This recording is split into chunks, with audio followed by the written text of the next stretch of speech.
Hello everyone, today I'm interviewing Tom Nixon. Tom is a consultant and manager from England. I discovered his work on Medium, where he publishes very interesting ideas about leadership and self-management. I was very interested in one of his articles about creative entropy, where he challenges some ideas from Reinventing Organizations. And Tom is the founder of Maptio, a tool he will be talking to us about in a moment. And Tom contacted me after I subscribed to his newsletter, and I actually invited him to Markhof, the village in the city in Vienna, and he accepted the invitation. So I took the opportunity and organized in Markhof an event where people could actually come and meet him, exchange with him about his ideas, especially the role of founders in self-managing organizations. Hello Tom, Hi. And welcome in Markhof, the village in the city. Yeah, it's great to be here. I love this place. You do really? Yeah. We're really happy to have you here today. Thank you. And for the talk we're going to have this evening as well with our public, where you can share a little bit your perspectives on management and self-managing organizations. Sure. And so, Tom, could you tell us a little bit about what you're doing? What is your activity and why I invited you here today to talk with us? Yeah, sure. So my background is as an entrepreneur. So I ran a company for 15 years and in that time experienced the whole roller coaster that founders go through. So we helped to create a new market. At the time, it was when social media was just becoming a bigger phenomenon. We had some success. I was fortunate enough to sell some shares and leave. We experimented a lot with the company culture there, so with democratic ways of working. The company was on the World Blue List of most democratic workplaces in the world for about 6 or 7 years running, I think it was. And also experienced some really difficult things as well. We experienced the business some big downturns and then turning it around back to success again, and even completely transforming the company, closing down the old version of the company and allowing some new things to spring up.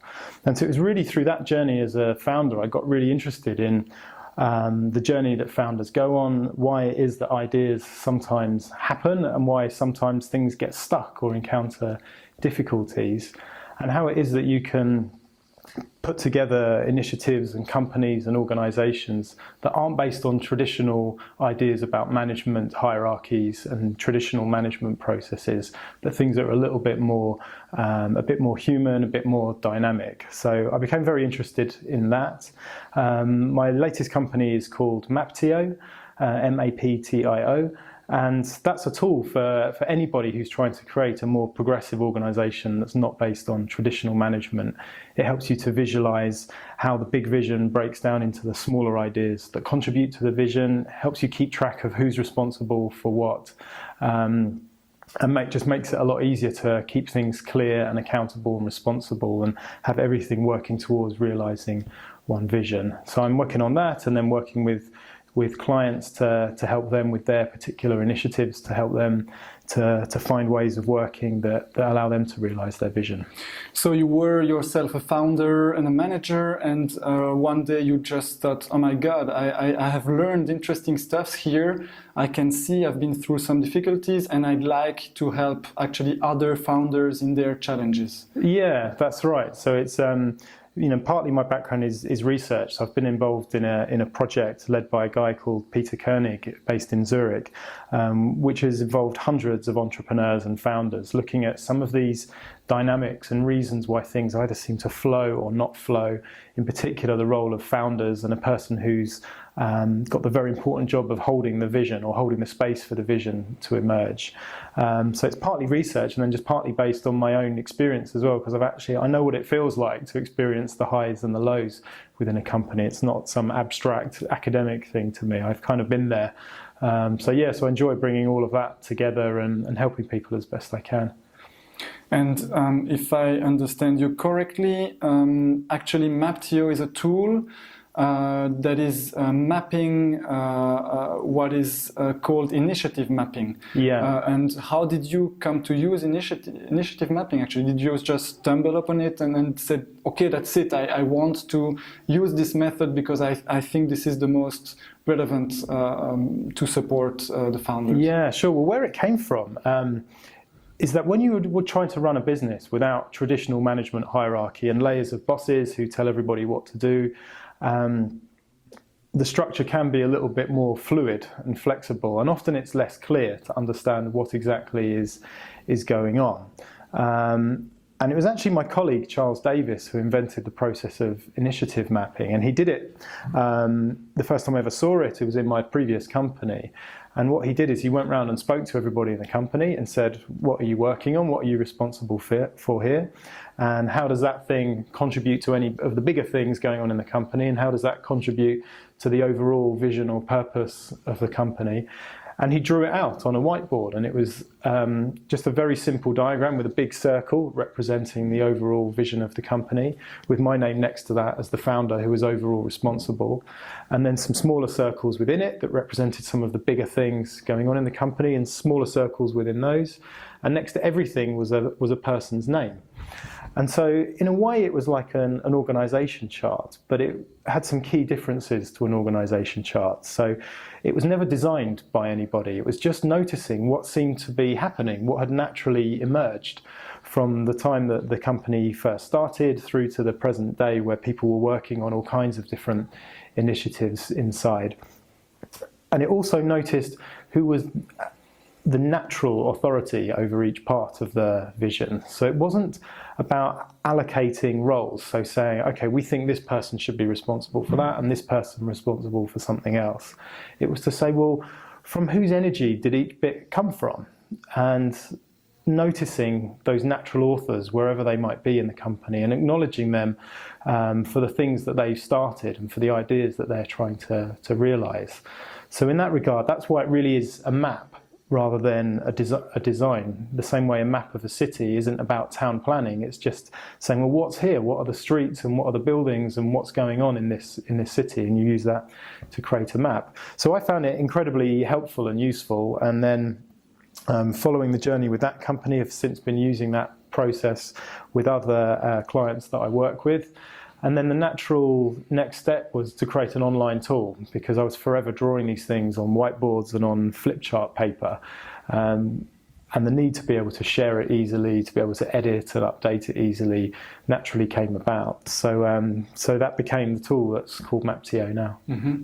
And usually when a manager is calling a consultant, is because his organization is not working so well. He wants reorganization or find a new system. But if I understand you, this is not what you're offering, actually.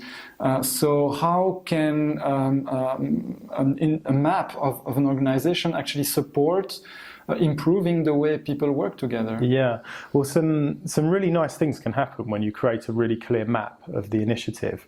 And so the important thing to understand is that the initiative map, it's almost like it's a layer deeper beneath the organization. So it's not about all of the formal job titles and reporting lines or whatever other structure you've got. It's looking underneath that to say, who's the author of what? From the author of the overall vision to the parts within that contribute to the bigger vision.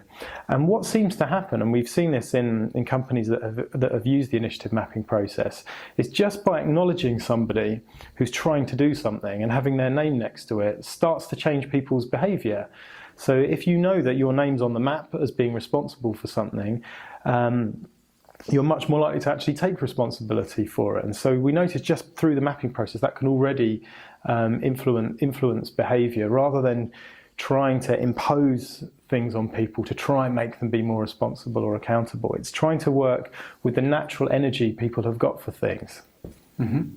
And another really complicated thing to manage, especially in self-management organizations, is the decision processes. So is Maptio helping with this at all? I mean, when I say, okay, I will contribute to your vision, to your part of the project, how can we actually clarify who can make which decision? Yeah, sure. So one of the real popular approaches towards management today is coming from Frederic Laloux's book, Reinventing Organizations.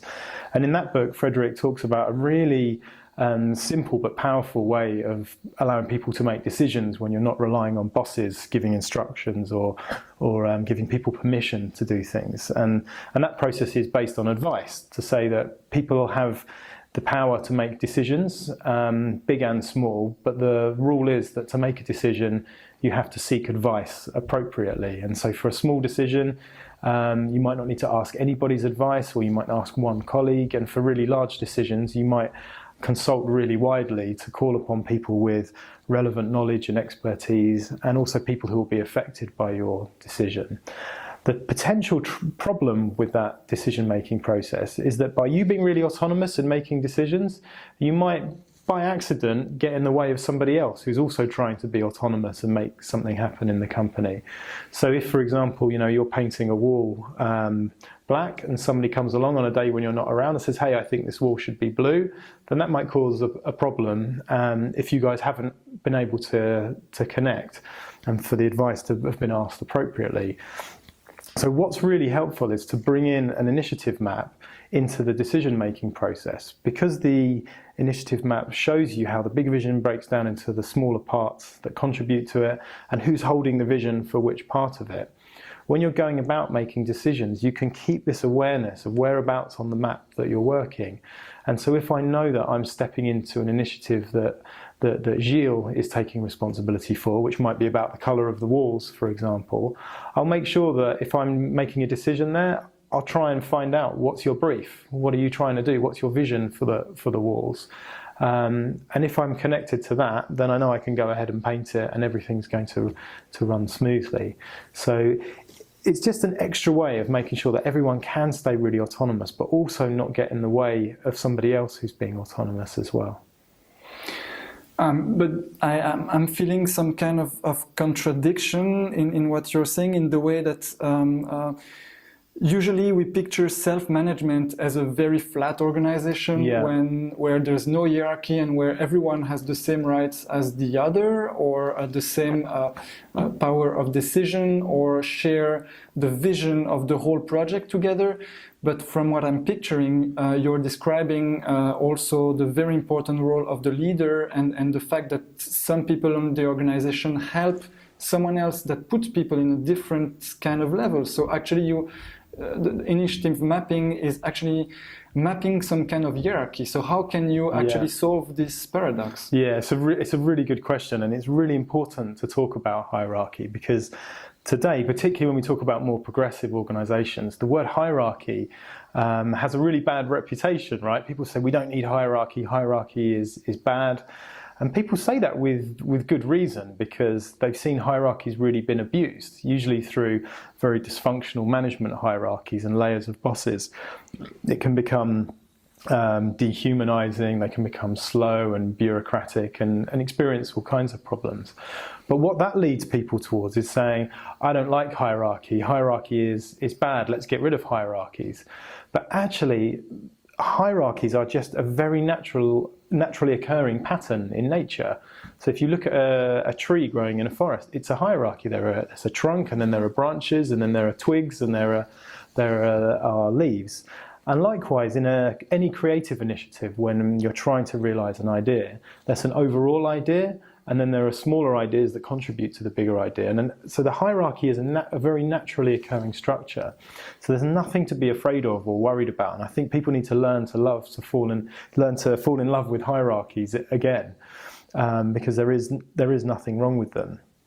But very specifically with initiative mapping, and what we're trying to do with Maptio, is it's not trying to create a hierarchy of power over people, which is like a management hierarchy.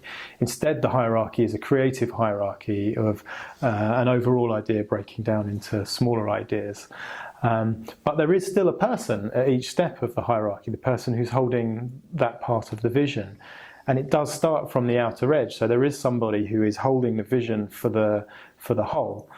And some people find that that uncomfortable because people want to believe in this idea that the authority can be completely distributed. But the truth is, I have not seen any convincing evidence for that at all. And if, for example, you look at all of the case studies in the Reinventing Organizations book, in every single case you can spot a particular person who's really holding the vision for the whole. There is a Jos de Blok at Buurtzorg, or there's a Jean-François Zobrist at Favi, and so forth. And they do play a special role, and that might make people feel uncomfortable. But the evidence just says that that seems to be what's going on.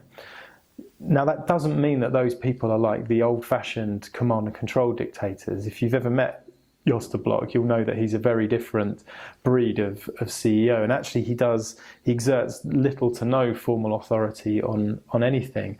He's much more like what I call a vulnerable visionary rather than a hero entrepreneur. But he's the person who is holding the space for all of the progressive business practices to emerge. And he might even deny that himself because he is a very humble person. And I've seen this lots of times. In fact, there's a phenomenon that I like to call the curse of the humble founder. And what happens is you get a founder, somebody like Jos de Blok, for example, and because they have a very different set of values and a very different vision for how they want to run an organization, and that comes from them being quite naturally quite humble people. And that becomes a very powerful, energizing force that draws in other people and creates a space where something really special emerges. And it's a space that was set up by that person, by that original founder. And what seems to happen is once it grows, the founder often says, oh, it's not really about me, I'm not so important around here. And it really comes from their humble nature. But actually the evidence seems to suggest that they are very important. In fact, the two examples in Frederick Laloux's book of organizations that regressed back from these more advanced organizational ways of working. One of them was where the founder had left the organization and hadn't really handed over that special role of holding the space. And another one was where the company had been sold and there were new managers taking over. And it showed that the organizational culture, these different ways of working, couldn't survive. And so it's really vital to recognize that this just seems to be a naturally occurring phenomenon, this idea that someone needs to be holding the space for the whole thing. And it is quite intimately linked to them as an individual. It can be passed to another individual through a succession process, but where that line is broken, you start to see problems emerging. It might take a year or 5 years, but that organization creatively might go into a decline. Mm-hmm. And it's quite obvious when you describe it that the founders actually have a very special place in the organization. What I wonder is how people feel in the organizations that their role is actually to help someone else. I mean, okay, what's your job? Oh, basically I'm working in this company and I help Jack doing his stuff. I mean, for the ego, it's a bit, how do people react when they actually realize that they're just helping someone else doing their stuff? Yeah, well, people react in different ways depending on where they are in life and their mental models about the world. But it's the most natural thing in the world to say to somebody, do you need help? What are you trying to do? And can I help you? Or here's how I can help. So for me, it's the most natural thing in the world to do. And we almost create some quite obscure and I think unnecessary abstractions about work. So for example, people say, I'm not here to help anybody, I'm here to help the organization. And when people talk about helping the organization, what specifically are they talking about? I don't think it's helpful to think of an organization as being a separate entity in and of itself. I know many people do, and there can be some advantages to it. But overall, I think you create much more clarity and much more collaboration to always know who you're helping and know, am I asking for help? Am I giving help? Who am I helping? So whenever somebody says, oh, the organization needs this, my first question is always who? Because what you might find underneath that is there is a specific person who's looking for help. So it's useful to know who that is and to know what they need. Or sometimes when people talk about the organization, really they're projecting their own needs onto it. And that happens very frequently, where people say, yeah, what we really need to do is do this. And you ask them about it, and what they're really trying to say is, I think we should do this. And it's much more helpful, in my view, for people to have honest conversations, to keep the connections human, to keep talking about who are the people here, how are we connected, what do you need, what do I need, who's helping who with what. It's much, much simpler. And I think it's going to become inevitable. I think from my own research that people are running into trouble when they're, over a period of time, believing that they're trying to serve an organisation, because they're trying to serve a mythical creature rather than something real. And things are a lot more simple and a lot clearer when we start focusing on people, on individuals and connections between individuals. I've actually got to know you through reading your articles, and one of your articles actually points this and some kind of blind spot of reinventing organizations, where actually you claim that this evolutionary purpose that is supposed to be the will of the organization, you challenge this idea in a way. Yeah, exactly. And the first reason is, and maybe this is enough, that I haven't actually seen clear evidence ever from any example that's been given to me of there truly being an evolutionary purpose that is somehow separate from any individual who's there.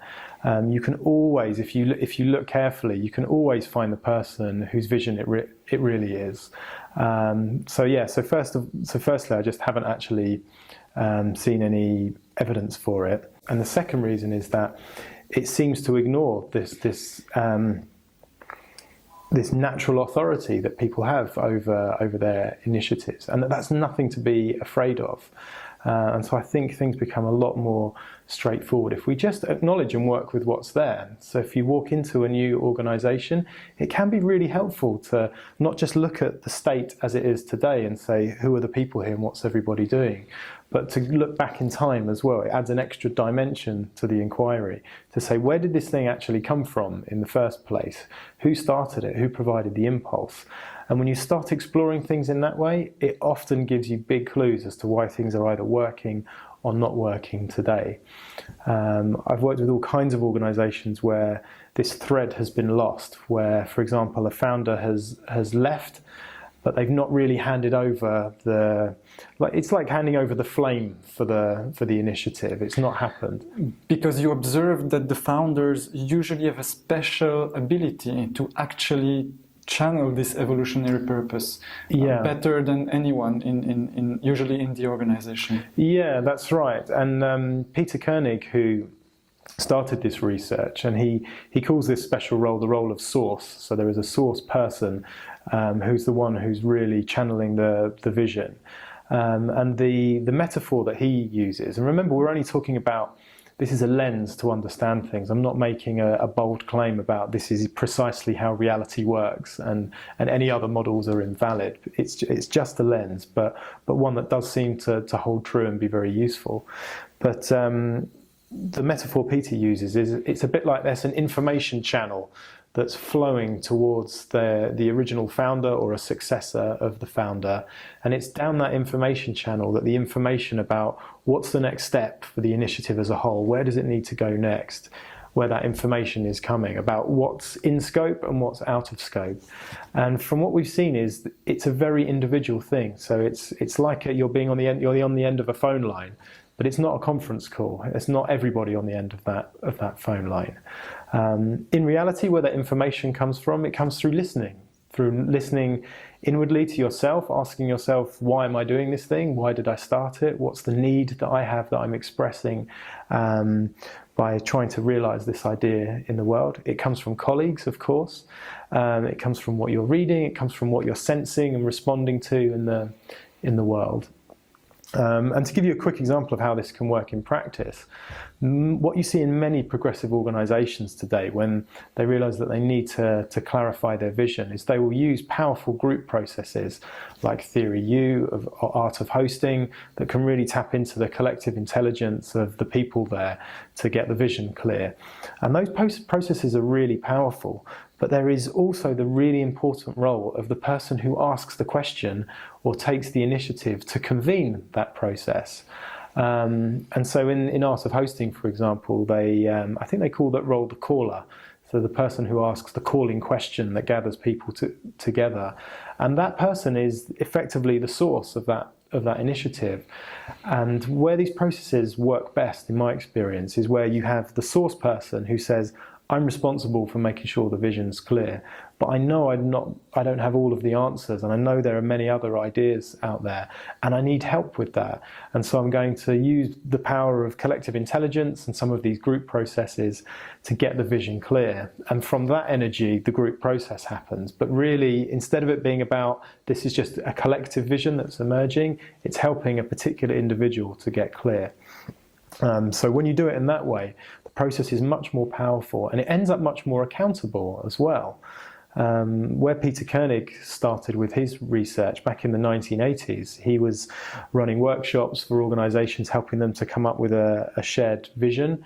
And he said, in every case, you come back 5 years later, the people have changed around, nobody who was in that original meeting is there anymore, the vision hasn't really materialised. And so he realised that something was up with that. Whereas when you have an individual who's personally taking responsibility for the vision, where it's deeply connected to their individual soul, if you like, those seem to be the visions that do actually come to life. And I would, challenge you to look at any inspiring example of a company or an organisation where it seems like over the long term a vision really has been materialising. You will find that there is a source person there who is holding it.